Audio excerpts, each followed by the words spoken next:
দেশের সবচেয়ে বড় দুই তারকা সাকিব খান এবং সাকিব আল হাসান, একজন কাঁপাচ্ছে সিনেমা জগৎ, তো অন্যজন মাতিয়ে রেখেছে দেশের ক্রিকেট অঙ্গনকে। কিন্তু মেঘঘটিত ব্যাপারে তাদের দুজনকেই দেখা যায় সব সময় আলোচনা সমালোচনার কেন্দ্রবিন্দুতে। এছাড়াও দুজনের বন্ধুত্বের সম্পর্ক খুব গভীর। প্রায় সময়ই দুই সাকিবকে দেখা যায় বিভিন্ন টিভি অনুষ্ঠানে। তাছাড়াও দুজনের পার্সোনাল যে কোনো আয়োজনে এক হয় এই দুই তারকা।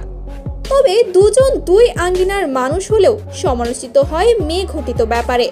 সাকিব আল হাসান বর্তমানে আলোচনায় রয়েছে নাফিসা কামালের সাথে জড়িয়ে। অন্যদিকে সাকিব খানের পেছনে তো সব সময় বুবলি, পূজাচেরি সহ নানা নায়িকার নাম লেগেই থাকে। এবার দুই সাকিবকে নিয়ে বেফাঁস মন্তব্য করলো অপু বিশ্বাস। অপু বিশ্বাস বলেন, সাকিব নামটাই একটা কুফা, নামটা সব সময় মেয়েদের সাথে জড়িয়ে যায়। সাকিব নামের ছেলেরা সব সময় মেয়েবাজ হয়।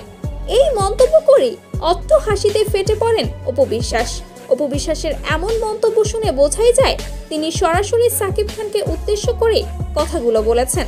কারণ সাকিব খানের সাথে জড়িয়ে ইতোমধ্যেই বিতর্কিত হয়েছে নায়িকা বুবলি, পূজাচেরি, মিষ্টি জান্নাত সহ আরো বেশ কয়েকজন নায়িকা। অন্যদিকে সাকিব আল হাসানকেও দেখা গেছে একাধিক নারীর সঙ্গ নিতে। বর্তমানে স্ত্রী সন্তান রেখে নাফিসা কামালের সঙ্গেও প্রেমের সম্পর্কের জোর গুঞ্জন চলছে তাকে নিয়ে।